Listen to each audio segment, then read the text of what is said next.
The Quran and the Sunnah tells us there are three phases. As-Sa'ah, the last hour. Al-Qiyamah, resurrection. And Al-Akhirah, the day of judgment. The last hour is the few moments in the life of this universe during which everything is going to be destroyed. So the only answer about creation, annihilation, and resurrection or reconstruction can never be found anywhere other than the Quran and the Sunnah of Prophet Muhammad, peace be upon him.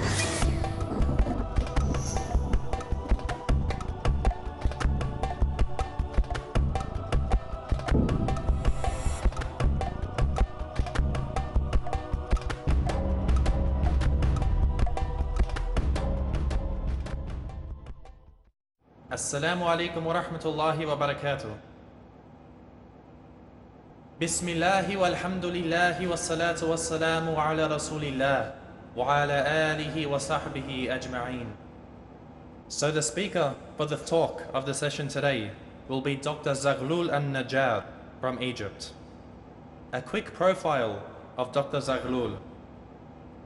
He is a professor of earth sciences. He is also a member of the Islamic Academy of Sciences. He is also the head of the Committee on Scientific Notions of the Glorious Quran. Dr. Zaghlul also is a part of the Supreme Council for Islamic Affairs of Egypt. So I invite Dr. Zaghlul An-Najjar to present his talk entitled The Last Hour in the Quran and the Sunnah. I invite Dr. Zaghlul An-Najjar.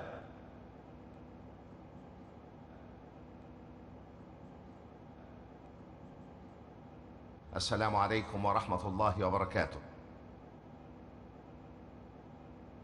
أعوذ بالله السميع العليم من الشيطان الرجيم. بسم الله الرحمن الرحيم. In the name of Allah, our Creator, the Creator of the universe and of everything that's in it, I greet you all, dear brothers and sisters in Islam and in humanity in our Islamic way. Assalamu alaikum wa rahmatullahi wa barakatuh. May Allah's peace, blessings and mercy be with you all. One of the most serious problems that's facing scientists today is the area of creation, annihilation, and resurrection. In three different directions: in the creation of man, his death, and his resurrection; in the creation of life in general, its death and resurrection; the creation of the universe, its annihilation and rebuilding again. These areas cannot fall directly under the observation of man, and hence anyone who enters into these areas without deep belief in Allah, all glory be to him subhanahu wa ta'ala, he enters a dark tunnel with no light at its end. And that's why many of the scientists of our time lose their senses completely when they speak in these areas.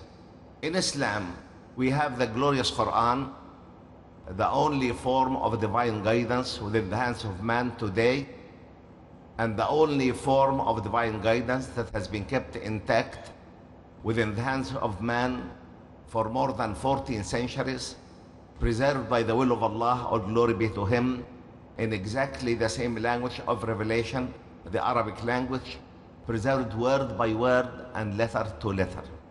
So the only answer for these basic questions about creation, annihilation, and resurrection or reconstruction can never be found anywhere other than the Quran and the Sunnah of Prophet Muhammad, peace be upon him.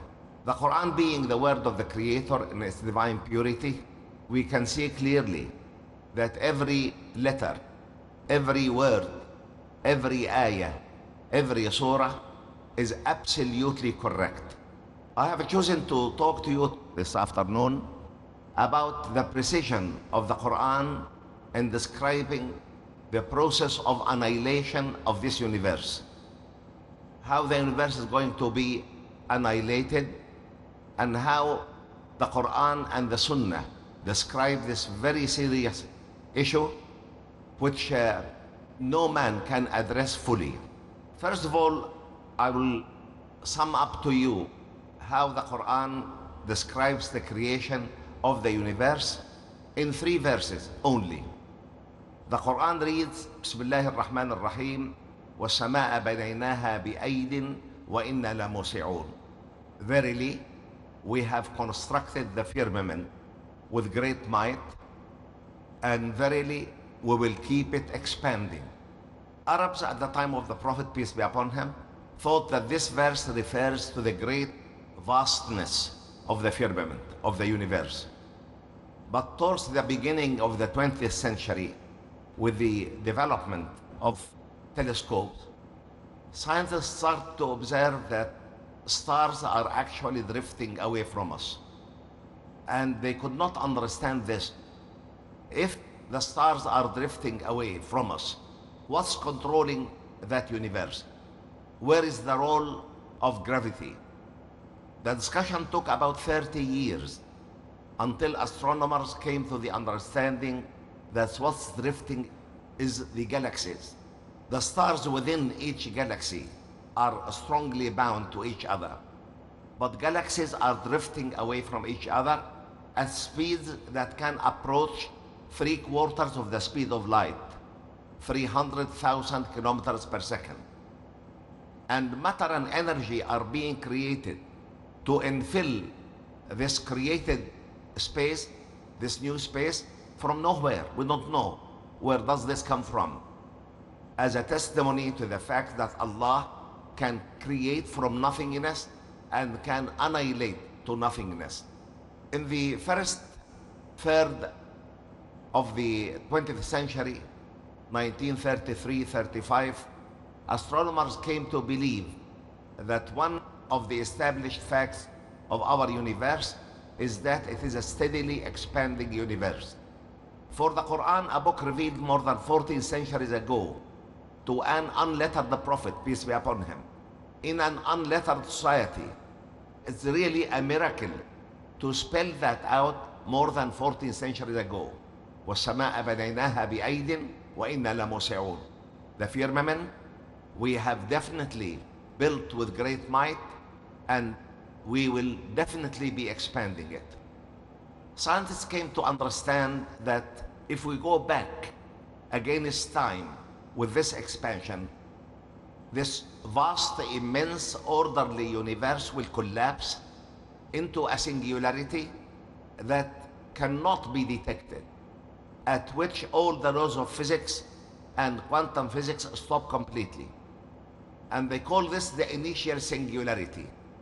And they assume that condensing all the matter and energy, all the space and time of the universe into such a singularity would make it under a very unstable condition. So it exploded, changed it into smoke. From that smoke, the earth and all the heavenly bodies have been created. And they call this the Big Bang Theory.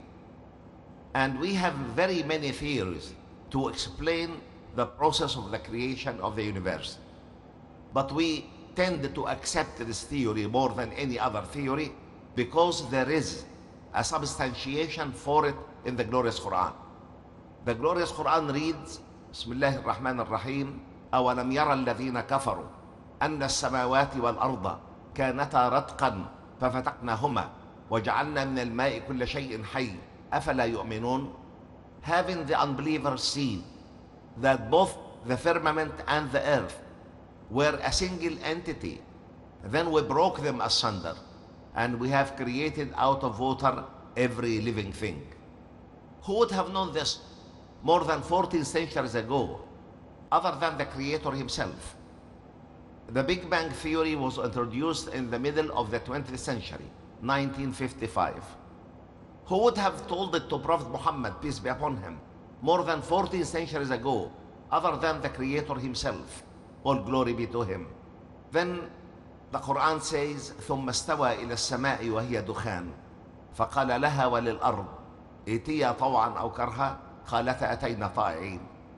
Then Allah, all glory be to him, stood up for the firmament while it was all smoke and ordered the earth and the firmament to come into being willingly or unwillingly, they answered, we come in willing obedience.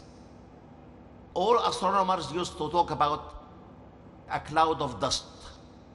Only after the Hubble telescope was sent outside the zone of clouds and outside the pollution of the earth, a Hubble telescope did photograph that initial smoke, and they came to describe it as smoke, exactly as described in the glorious Quran.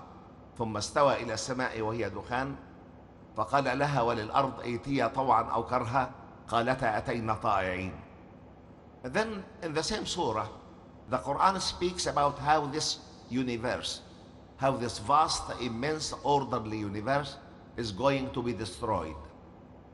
In the same surah, Surah Al-Anbiya, we find notion to the Big Bang at the beginning of the surah and the notion to the big crunch at the end of the surah.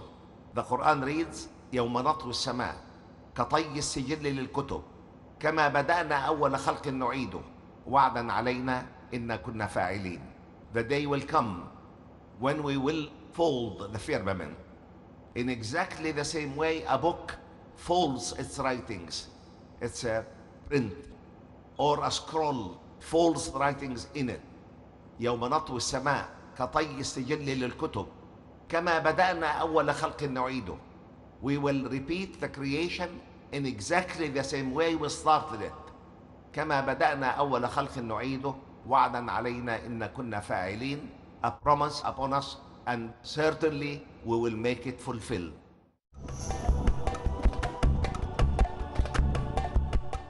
A man, a mission, a world-renowned orator on Islam and comparative religion. He dedicated more than 5 decades of his life for Dawah. Ahmad Deedat. We Muslims believe that Jesus was the Christ. This book is an eternal book of guidance for you and for me, for the whole of mankind. It's a solution to the problems of mankind. The miracle is when you expect a man to be dead and he's alive. That's a miracle. Man with a Mission, every Monday to Thursday at 5:30 p.m. and repeat telecast at 11:30 a.m. India on Peace TV. Be strong, be righteous, be merciful, be honest, be bold. Just be a Muslim. Join Arib Islam in Be a Muslim every Wednesday at 3:30 p.m. and repeat telecast at 2 a.m. India on Peace TV.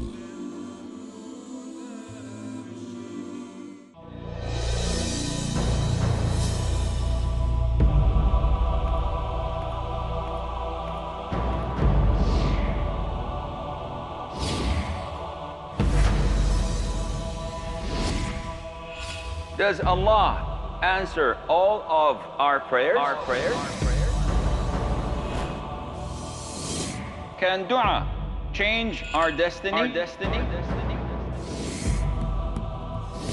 Can someone do istikhara for others?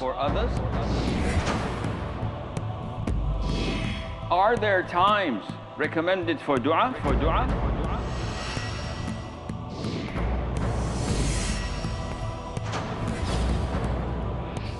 To find answers to these questions and more, join me on Ad-Dua from the Gardens of the Righteous. أرجو رضاك يا الله أنت الرحيم يا الله هبني عطاك يا. Get Islamic tips on getting closer to Allah subhanahu wa ta'ala and making our supplications acceptable to Him in the book of Supplication, next on Peace TV.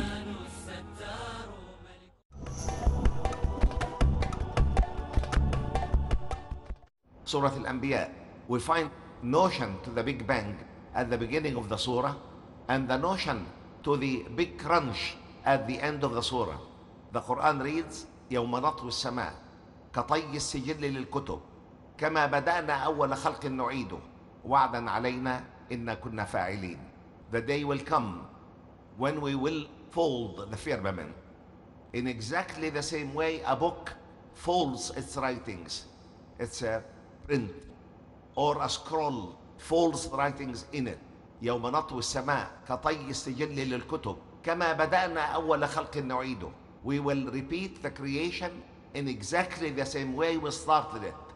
كما بدأنا أول خلق نعيده وعدا علينا إن كنا فاعلين. A promise upon us, and certainly we will make it fulfilled. Scientists say that the expansion cannot go on for no end, particularly if we know that the initial temperature of the universe was billions of degrees absolute.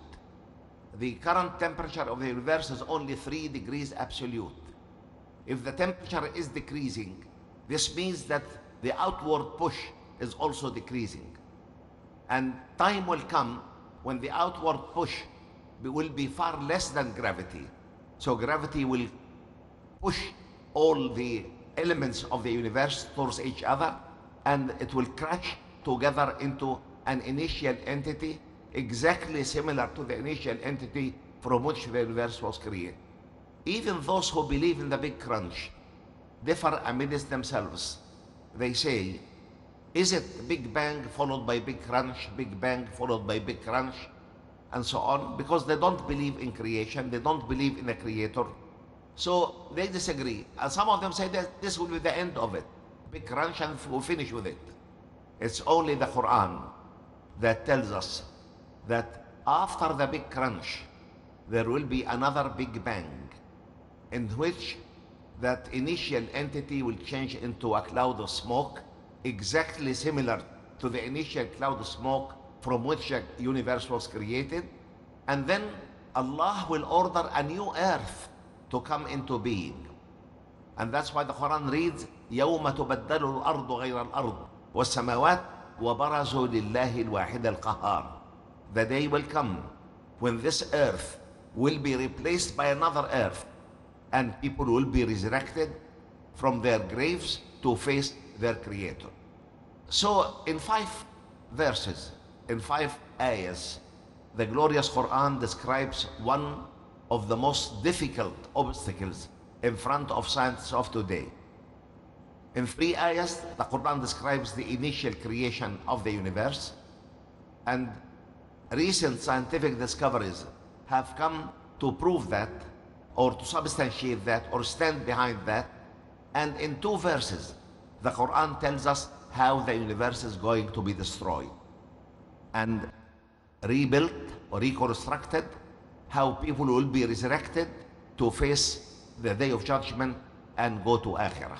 The Quran and the Sunnah tells us that there are 3 phases: As-Sa'ah, the last hour; Al-Qiyamah, resurrection; and Al-Akhirah, the day of judgment and eternity in life to come. These 3 events happen so quickly. Prophet Muhammad sallallahu alaihi wasallam simulates them with a rosary. The thread of it has been broken, so the beads will turn one after the other very quickly. But when we understand, when we read the glorious Quran and read some of the sayings of Prophet Muhammad, peace be upon him, we can see clearly how precise the Quranic description agrees with many of the scientific notions of our time. Of course, we can't talk about Akhirah. Akhirah is in the domain of the unseen. We cannot talk about resurrection, although Prophet Muhammad sallallahu alaihi wasallam has explained to us in many of his sayings how resurrection is going to take place, and so did the Quran. But the last hour is part of this entity, of this existence, and that's why we can understand some of the events described in the last hour. The last hour is the few moments in the life of this universe during which everything is going to be destroyed. A saying by Prophet Muhammad sallallahu alaihi wasallam which reads, "Man sarrahu an yanzura ila yawm al-qiyamah ka'annahu ra'ya al-'ayn falyaqra idha ash-shamsu kuwirat wa idha as-sama'u infatarat wa idha as-sama'u inshaqqat." This was reported by Imam Ahmad. Whoever would like to look at the day of resurrection as if he is seeing it by his own eyes, let him read these 3 surahs: إذا الشمس كورت, وإذا السماء انفطرت, وإذا السماء انشقت. I tried to look into these 3 surahs and meditate in a scientific way to see and to prove to every rational mind the great precision with which the Quran has been tailored. When we read إذا الشمس كورت, when the sun is wound round, has become a perfect sphere. And one would ask the question, isn't the sun today a round sphere? Of course, due to the great distance between the earth and the sun, 150 million kilometers, we can see the sun from our stand on earth as a perfect sphere. But when scientists sent a particular spaceship that drew closer to the sun and photographed the sun from a closer distance, it showed what scientists describe as solar prominences. And these solar prominences are great arms that extend for hundreds of thousands of kilometers from the sun. And when they asked it, what's the reason behind these solar prominences, the answer was, the sun, like any other star, is a huge nuclear furnace, inside of which a process of nucleation called nuclear fusion is taking place. Allah has given the sun and has given every star in the firmament the capacity to compress light gases like hydrogen, to create heavier elements. Light elements can be joined together, fused together to produce heavier elements and generate energy that is needed for the life of this universe. So the sun actually is boiling. And as a result of that boiling, we find these prominences. Could have seen these wonderful photographs that has been taken from proximity to the sun. And we see some of these solar prominences can approach closer to the earth. When the nuclear reaction inside the sun fades down, these prominences will be withdrawn to the core of the sun, and the sun will become a perfect sphere. We have recently come to realize that very first stage in the dying of any star, its roundness, its sphericity, when it becomes a perfect sphere, when the prominences coming out from it are withdrawn inside the star. And that's why the Quran reads, إِذَا الشَّمْسُ كُوِّرَتْ. One of the basic signs of the last hour